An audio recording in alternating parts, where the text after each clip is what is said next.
us remember that 2000s classic anime with the girl who lived in a tent, sexy people who turned into various animals of the Chinese zodiac, and an orange-haired guy who needed some serious therapy and anger management? Well, if you guessed Fruits Basket, then you are correct. Today, join us in discussing an anime that's near and dear to my heart as we dive into the topics of trauma that smiles back, aka self-neglect disguised as selflessness, people-pleasing as fear of abandonment, and the breaking point when kindness cracks on this episode of the Melanin Muses podcast.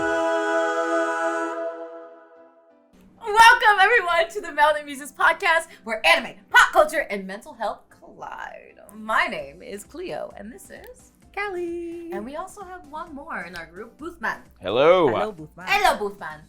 Boothman is tired of our bullshit, but you know what? It's okay, because what we are going to cover today covers a lot of more bullshit that's outside of the bullshit that we do. I just want to say, if you saw the shit that they were doing to me before camera launched, you'd also be sick of it. I This mean, was- What do love you us, mean? though. Us? Where's Innocent? Yes. Yes. What do you mean? You're saying we aren't valuable? Don't make me make the joke again. All you need is a soapbox, Ben. Do it! Do it! What does that mean? What does that mean? It's Black History Month. Oh, I hope. okay.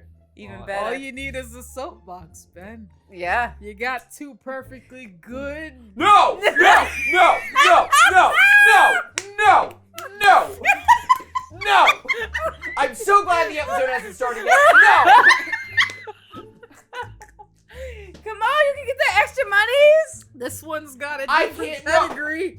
If you want, This safe word. I can be in the house, I promise. you gotta put her in the house now. I'm a comfort gal. I get to be in the other side, but.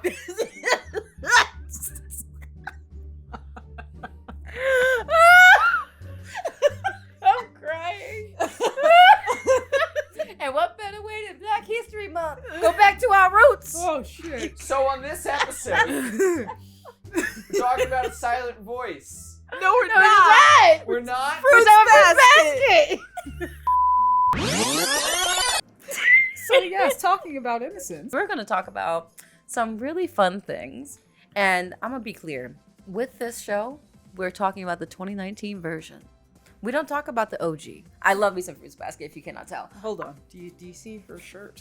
Ignore know the tatas, but look at the mouse. Look at the mouse. The mouse. It's Yuki. It's Yuki. It's There Yuki. you go. And I'm Kyo. Yeah, so we're going to talk about Fruits Basket, and specifically the 2019 version, because the early 2000s was cute, but it came out while the manga was still going, so they just they did their own thing. They did their best. They're there. They did their best. Their best. So we're going to do the 2019 version, which came out after the manga was actually completed. It dives deeper into the trauma, the history, the abuse, so many different mental health aspects that they actually missed. Like, they surface level did it in the OG, but in the upgraded one, they actually dive deeper, and it's just so much more gritty. Yeah. So trigger warning, we're going to be talking about some pretty heavy things today in terms of this series. So also, if you decide to go watch the series, there are beautiful balances between humor and darkness, but overall it's amazing. It can teach you a lot, and it's just stunning. So for those of you who did not watch it or are not familiar with Fruits Basket, quick overview. There's a young girl named Tohru Honda, and it starts off where she's basically an orphan. She has no family besides like a rickety old grandpa and bullshit. And we don't talk about them. We don't talk about Bruno on that end. So they don't count. So she's out living in a tent.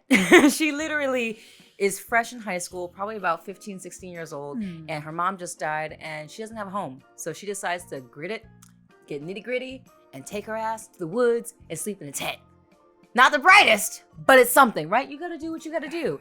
And what she does not know is that is private land. And when you go on private land, that doesn't bode well. You're trespassing. You trespass. That's a crime. But she doesn't realize that one of her classmates, actually, their family owns that land. And that classmate is Yuki Soma. And his family owns that land. He lives with his uncle in the woods. That sounds really creepy when you talk about it. But you know what? They live in the woods, in the old house. And they stumble upon her. in the woods. And Shigure, with his ass, he just laughs at it.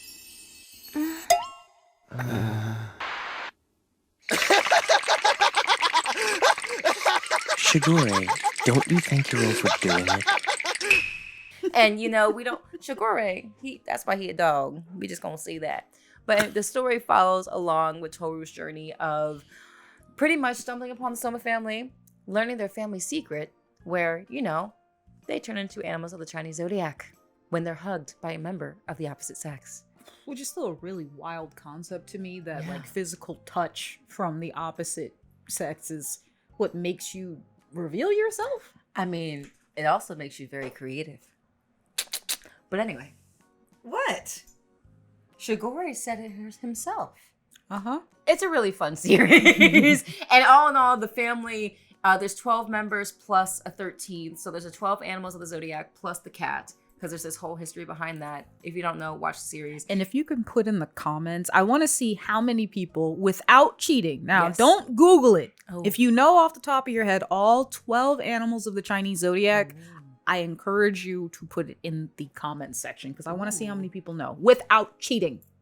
Don't be a cheater. But yeah, so this story follows Tohru meeting the family, being immersed in their familial trauma dynamics. And then there's Akito, who's the head of the household, who just commits all types of trauma, from abuse to assault to stab. So there's a lot of things that happen in that family.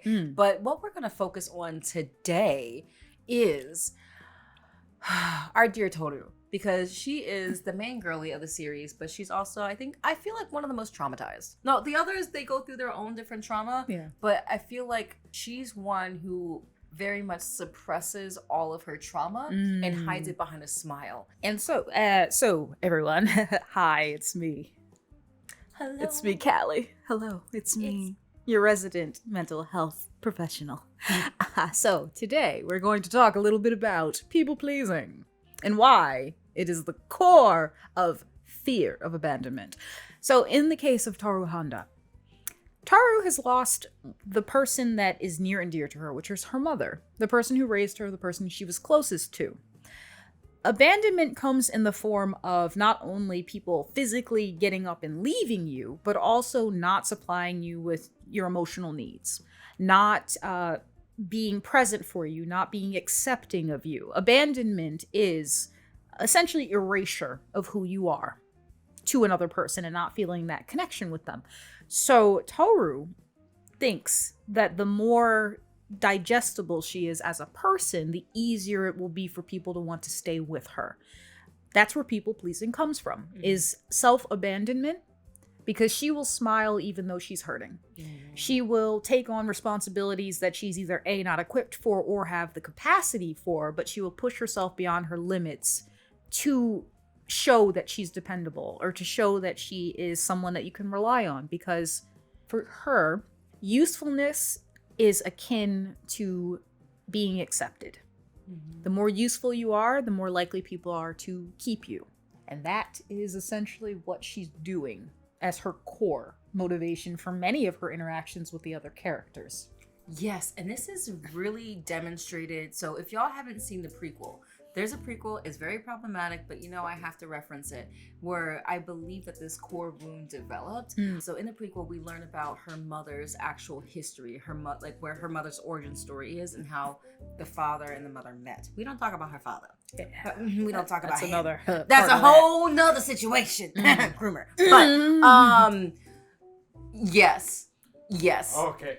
Tohru's I haven't seen the whole show, so keep going. So yeah, Tohru's dad's a groomer, and we can. Yeah, it's problematic. Yeah. Even her mother says things like, "Are you obsessed with Lolitas or something like that?" And he makes a joke, and she's like, "I wasn't kidding." Yeah. Because long story short, her mother was in middle school when she met Tohru's dad, and Tohru's dad was a student intern, like a teacher intern, like he was in his 20s, and she was brought to him as like the counselor because she was acting out, she was crashing out, and literally within 5 minutes of meeting Tohru's mother, he was like, you know what? Grabs her wrists, take her out of school, and takes her to lunch, and he's like, "Hi, Miss No Eyebrows."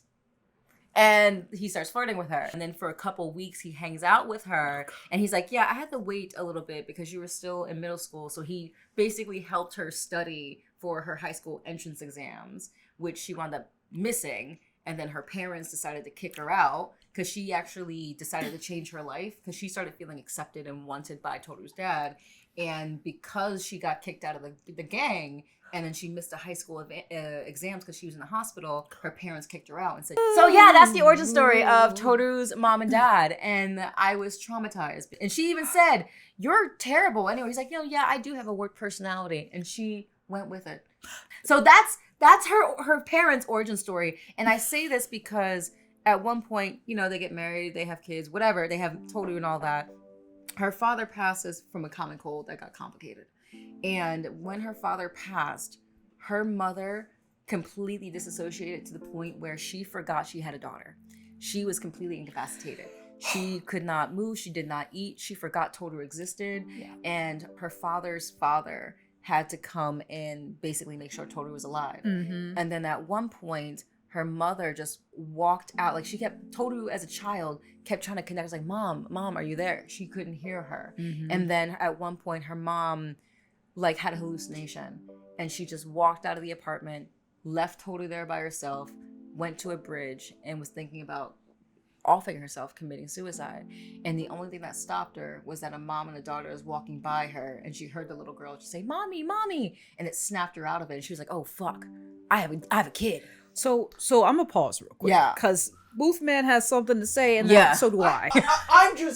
I thought this was just a reverse harem show No. with animal boys. No. I literally was just like, yes, my wife is watching the reverse harem show. I'll sit down and watch this for a little bit. What? Yeah. Yeah. No, so that's the okay, so that's the prequel. That's the prequel. Oh, that makes it better. Yes, because we can pretend it doesn't exist. Okay, but wait. But wait, there's more. God.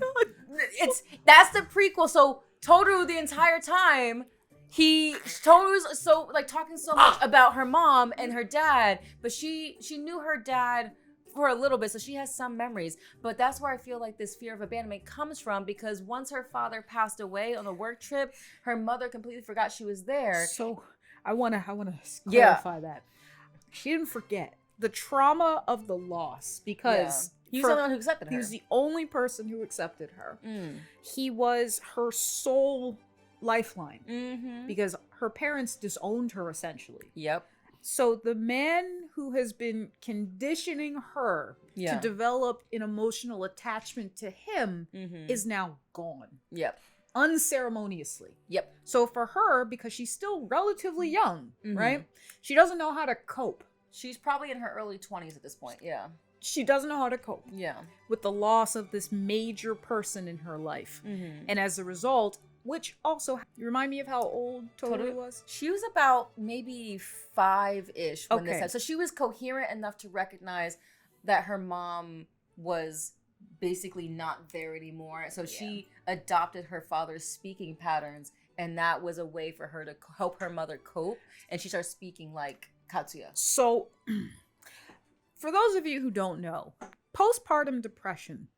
Postpartum means after giving birth. For a woman, generally speaking, it takes 2 to 3 years for a woman's body to recover from the process of creating a human life and delivering them.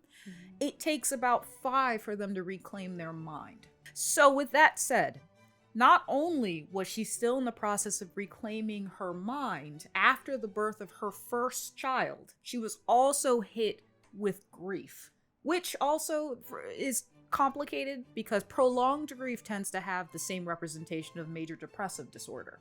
So in her case, Tohru's mom was not only experiencing drastic changes to her life at one point, but also most likely prolonged grief from the loss of the only person who accepted her. Yep. To the point where this small child who needed her became inconsequential. So she disappeared within herself. She went into herself to avoid those feelings because that's heavy. And like you said, it wasn't until Tohru started replicating something that was familiar to the mom that she started to respond to her. It wasn't Tohru she was responding to.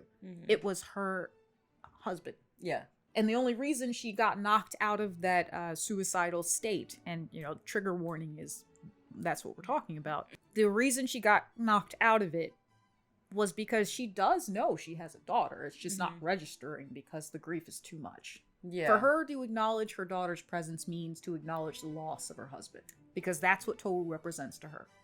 The loss that she endured. So Tohru has always been a catalyst for someone else.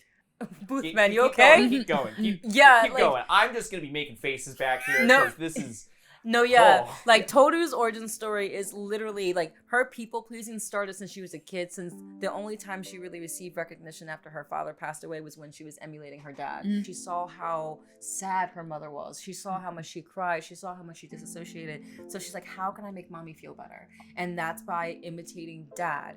And also, there was that moment when her other relatives were pieces of shit. So they would say really trashy things about her and her mother. So after Katsuya passed away, the other family was like, oh, it's all her fault. She wasn't a good wife. She should have taken care of her husband because he died from a common cold overnight. And like literally she was just on the phone with him the day before. Tohru's hearing all of this. Yeah. So in order to try to make her mom feel better, she's just trying to do whatever she can to be not a burden. Parentified, exactly. And that's why you see in later episodes when we actually get to the main series, Tohru was the one cooking and cleaning and basically taking care of her mother. Because her mother really didn't know how to do this. So her mom made the money. Tohru took care of the household. Because to Tohru, if I'm useful, I won't be abandoned. Yes. And she just kept adopting that. And then when her mom passed away, it was like, where did her use go? Exactly. And that ties into her best friends. Like she has Uo and Hanajima. Those are her two best friends that she was able to make in high school. They love her to death, and they're like the oddballs that everyone else was like, we don't like y'all. And she's like, oh my gosh, hi. Even though she goes to live in a tent, she doesn't tell her friends. Nope. Because she's like, ooh, lives in a one-bedroom apartment with her dad, and they go through their issues. And Hana has a full family, so I can't bother them. I can't burden them with me losing my home because my mom died, so I'm just gonna go live in a tent. Which is an amazing segue into talking about self-neglect disguised as selflessness. Because when we think about the quote-unquote strong friend, we think about the friend that has it all together. The friend that has no needs. The friend that doesn't need because they're self-sufficient, right? They can handle it. They got it. Look at them. Yeah, nothing ever bothers them. Nothing ever makes them shake or quake or crumble. They got it. And that is a common misconception, because as human beings, we all have needs, whether you acknowledge them or not. Yeah. And in the case of Tohru, just as she was considering her friends first, she's homeless. You have nowhere to go, no one to take care of you, and you're concerned about being a burden to people who are taken care of. That's not selflessness, that's neglect. That's self-neglect. That's saying, I'm going to put myself at a disadvantage for the sake of other people because I don't want them to have to deal with it. And a bigger example of that was there was one scene where it's the New Year. And every New Year, like Lunar New Year, the Soma family has to go to the main house. So for those of you who do not know, there's like the main Soma estate, and then there's like the house in the woods that Yuki, Kyo, and Shigure and Tohru live. Shigure is like the uncle figure, but he's really a cousin. For like, I think it was a week, they said, the Soma family, Shigure, now Kyo, and Yuki would have to go to the main estate to celebrate the New Year with the other animals of the zodiac and the main family. Tohru is not part of the family, so technically she's not allowed to go. So during that time for the New Year, this was her first New Year without her mother. All very fresh. Yes. And then Yuki and Kyo were just like, no, I don't want to go, da da da da. Shigure is like, you have to go. And then they're like, but we don't want to leave her. And then Tohru, being the self-neglectful individual she is, she's like, no, it's fine. You're all good. It's fine. You can go. I'll be fine. Because she's always wearing a smile. And she reassures them, hey, no, it's fine. Go be with your family. They're going to miss you. It's okay. And eventually, like, Kyo and Yuki acquiesce. They're like, all right, fine. She's smiling. She'll be fine. The three of them leave. And then you can see them questioning as they go down the stairs. And they're like, oh, like, will she really be okay? And Shigure is like, planting seeds. He's like, she should, but I remember there was like some type of murderer in the area, so who knows? Or like, there's been a ring of burglary, so he's just a troll. So he's basically saying, dinguses. Go back! She's defenseless. She's alone. Mm-hmm. There's no one else here for her. But that's not what they turn around, though. They don't turn around for him. No, they keep going. They're panicking internally, like, oh my gosh, is she gonna be okay? She trips on air. What makes them turn around is that on their way to the main street, they run into Hanajima, one of Toru's best friends. And when they do that, Hanajima is just like, oh, so this is the first New Year's without her mother, and how she's gonna be alone, and how she doesn't like to burden people. And I already offered for her to come over to our place and offer to spend time with her, and she turned me down because she wanted me to enjoy my family time, and now she's gonna be alone. And that's when it clicked with the boys, and they're like, they start running off. They both go around at the same time, and they bump heads because they're like, meh! And then Shigeru's like, where are you going? He's like, we're going home! You kidding me? Where are you off to now? I'm going home. And then they bolt. And you see their internal dialogue. It's like, I can't believe I was so stupid. I can't believe I didn't think about it. She's probably over there and alone and scared. And they're just huffing and puffing. They get to the door. They slide it open. And you see Tohru there looking at a picture frame of her mother. And she's crying. Mm-hmm. And they're just like, we made it in time. And Yuki goes over, he wipes a tear off, and then they both just collapse. And she's like, oh my God, what are you doing? And they're like, no, it's fine. We just want to watch the sunrise with you. And they spend the new year together and bring in the new year together. And that moment was like, she was trying to be so strong for them at the expense of herself and her pain. But for the first time, someone thought about her and they came back for her. Yeah. And it's such a beautiful moment when you have friends that can see beyond the veneer, right?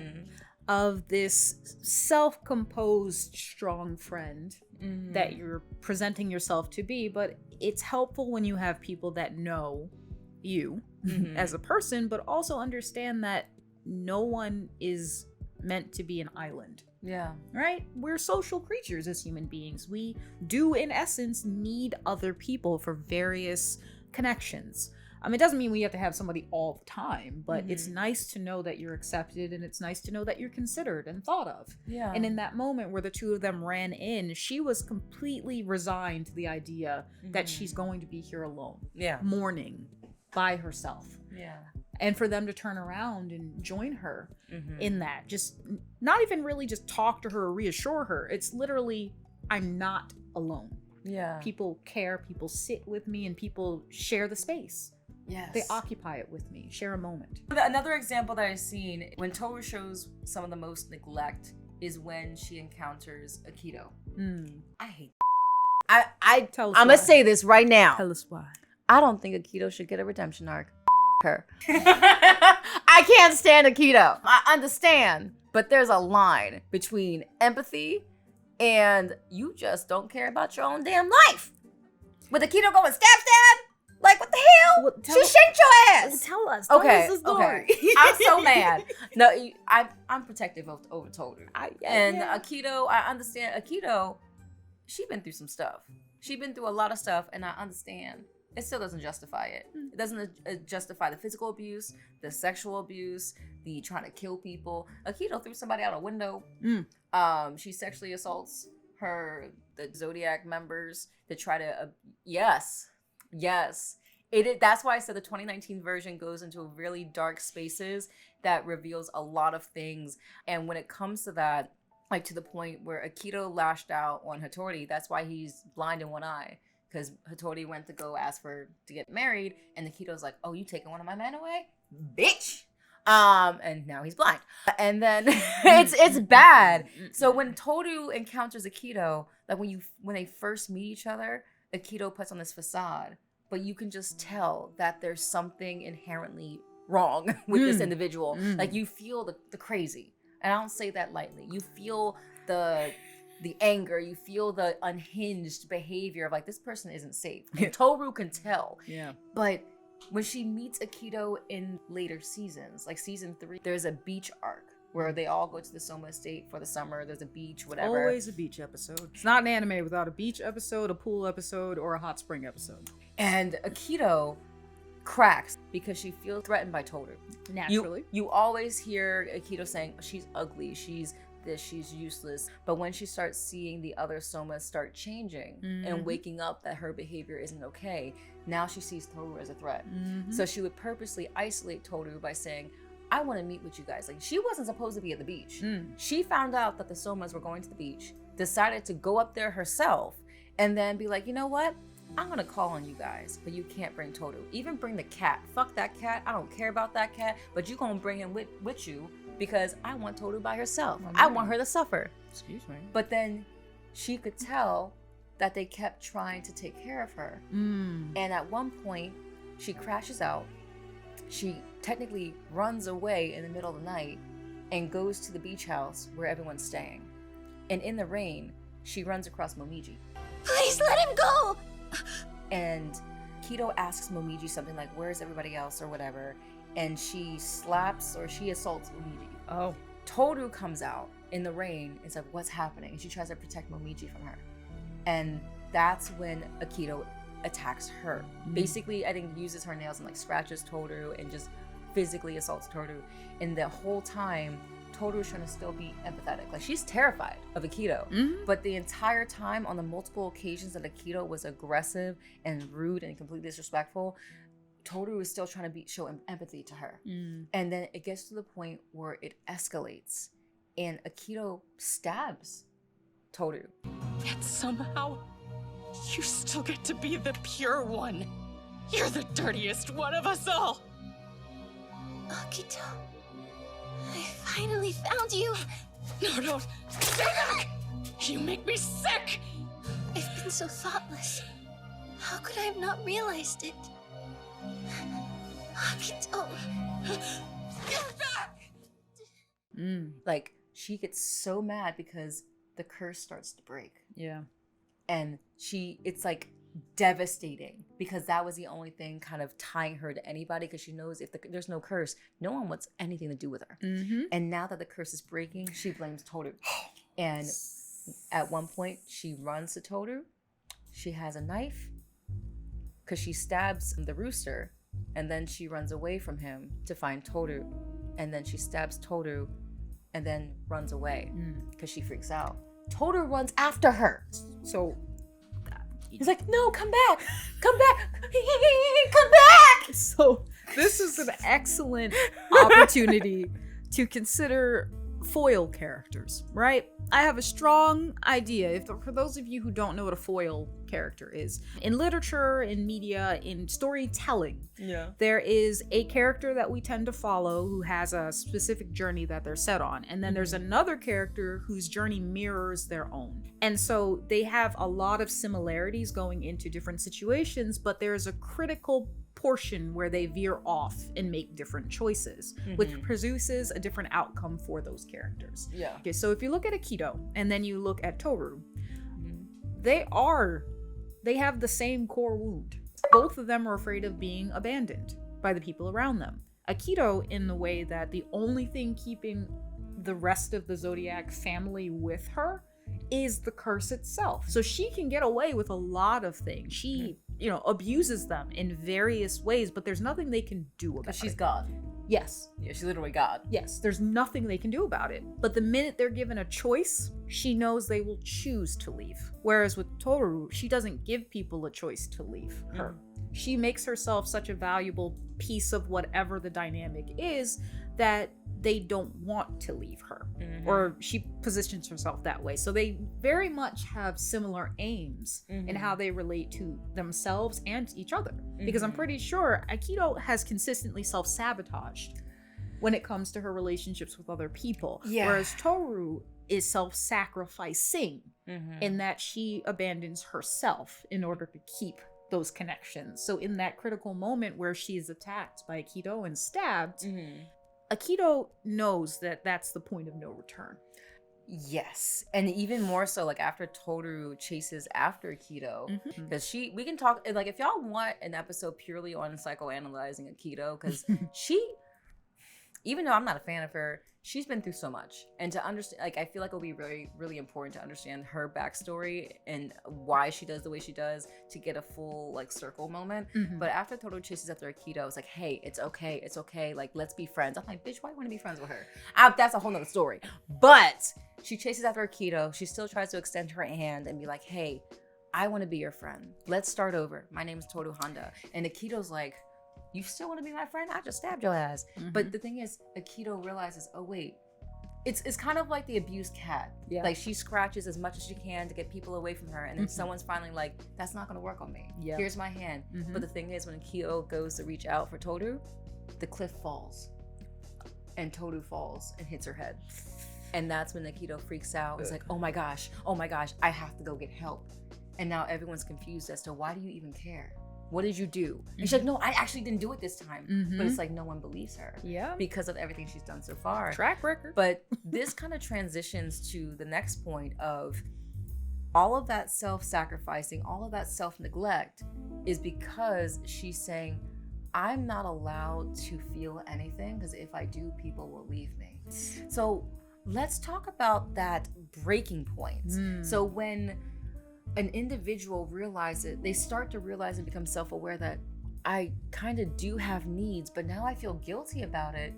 And it's like this internal battle. Can you talk more on that? Well, so there is in kind of developmental psychology, a lot of us develop something known as schemas, which are our internal scripts that we follow based off of our early childhood experiences. When it comes to Tohru, her internalized script is, if I'm not useful, people will leave, or people will abandon me. If I'm not useful, then I'm useless. Like, that is the lesson that she learned from her caregivers and her experiences with them. And she's internalized that to the point where now that is her script. That is how she operates and that is how she lives. Yeah.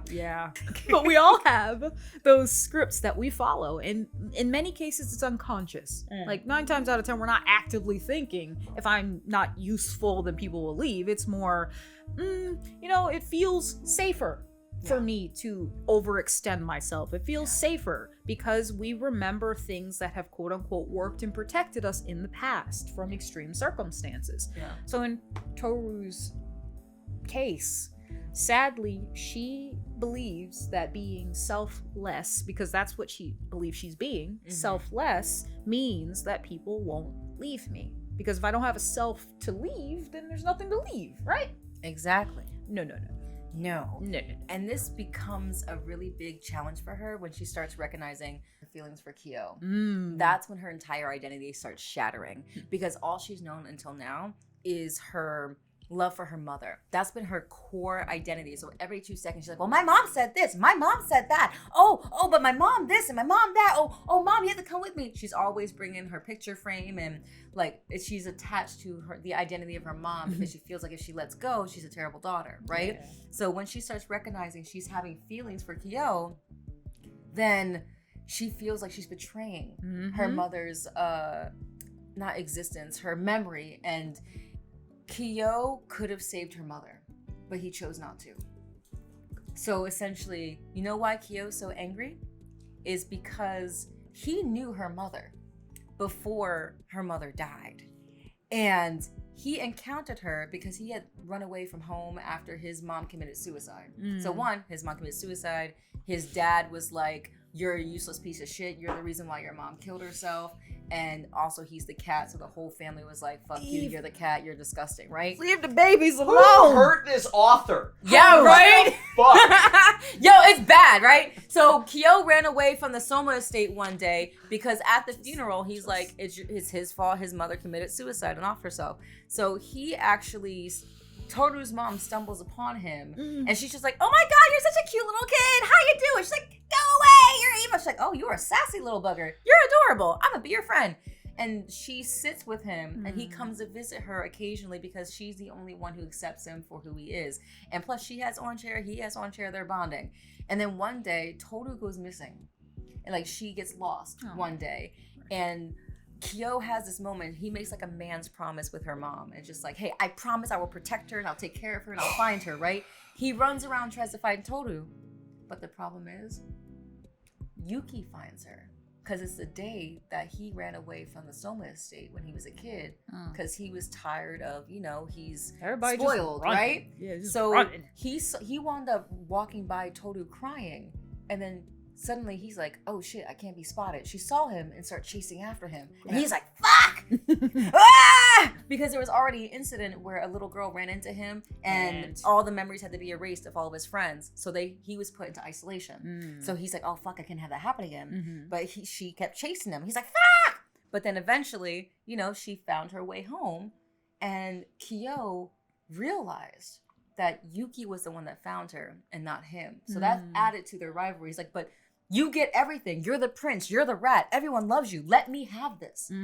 So that added to their thing. But it got to a point where Kyo crashed out to her mother and said, you know what? I'm tired of you. You don't really care. And he just crashed out, ran away, and said, I'm never coming back. Forget you. And the mom's like, you better keep your promise. I'm still going to be here. Thank you for everything. And he never saw her again. And so one day, the day that Tohru's mom died, when Tohru was in high school, he was walking down the street. He was waiting at the street light on the corner. He looked up. He saw Tohru's mom right in front of him. And then there was a drunk driver going crazy. Everyone else ran off. Her mom was spaced out, and she saw the light turn green. She starts walking, and Kyo reaches out. He's like, oh, wait. And then he stopped because he realized, I can grab her right now. But if I grab her and pull her back, she's going to bump into me and I'm going to transform in front of everybody. So I can't grab her, because then the secret's going to be out and I'm in danger. He hesitated too long. Her mom walked out and she got hit by a car. Right in front of him. And then there's a pool of blood. She's dying. She's looking around. She sees him. She reaches for him. And in her mind, her dialogue starts. But the only thing that can come out of her mouth is, I won't forgive you. But what she was trying to say is, hey, remember your man's promise. Protect Tohru, or else I won't forgive you, in the joking way. But he internalized that. And then that's when we fast forward to when Kyo appears at the house after Tohru was brought in. And he starts crashing out. And he's like, what is she doing here? She shouldn't even be here. He already knows who Tohru is at this point. This guilt, the entire series, is what he's holding on to. So in the original Fruits Basket, you think he's just an angry teenager. But in the new version, you learn this backstory. So the entire series, he's holding on to this guilt of saying, because Tohru's constantly talking about her mom. And now in his mind, he's like, I'm the reason she's gone. And he can't tell her that. You can't. So the fact that he's falling for Tohru, and he sees that Tohru's falling in love with him, and it's breaking him apart. Back in my day, reverse harems were strictly romance and porn, and that was it. What the fuck? It's dark. It is. And in the final season, there's a crash out moment where Tohru's finally trying to confess her feelings for Kyo. It's raining. It's dark out. Of course it is. And he's like, I need you to be straight with me. Do you love me? And if I'm bonkers, if I'm not guessing this right, slap me, hit me, whatever. But do you love me? And she basically admits it. And he's like, I'm disappointed in you. So what that's called.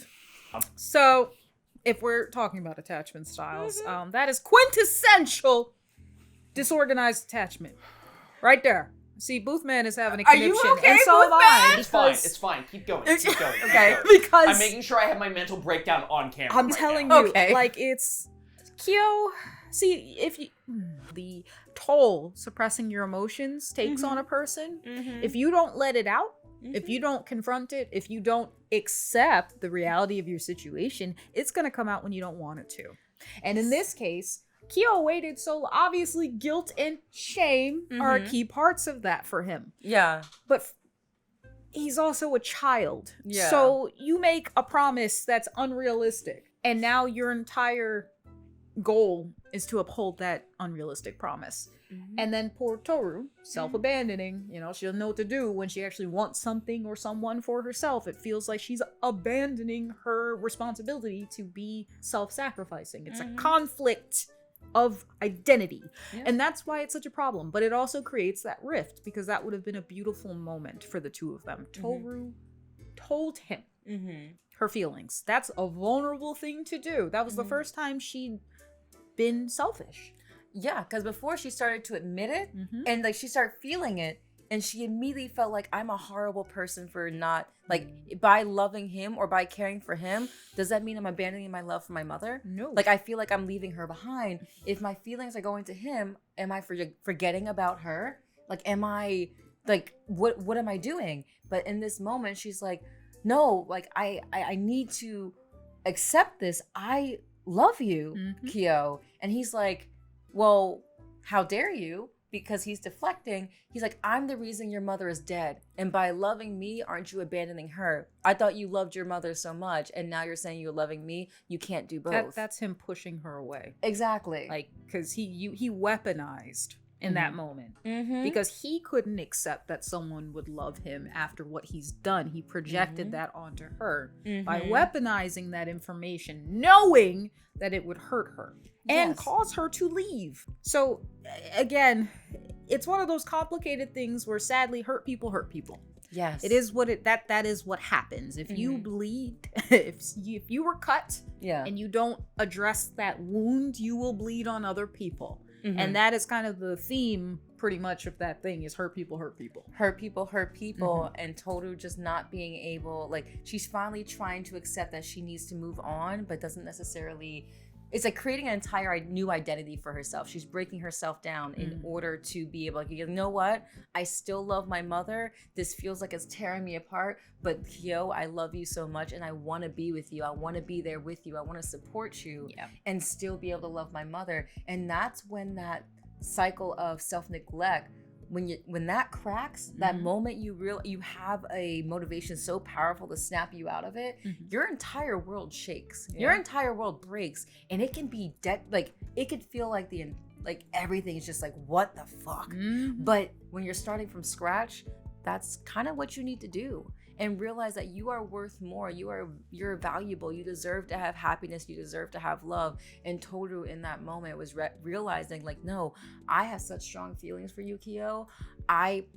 Because he brought up the fact that the mom said, I will never forgive you. And she's just like, no. My mother would never say something like that. But what was key?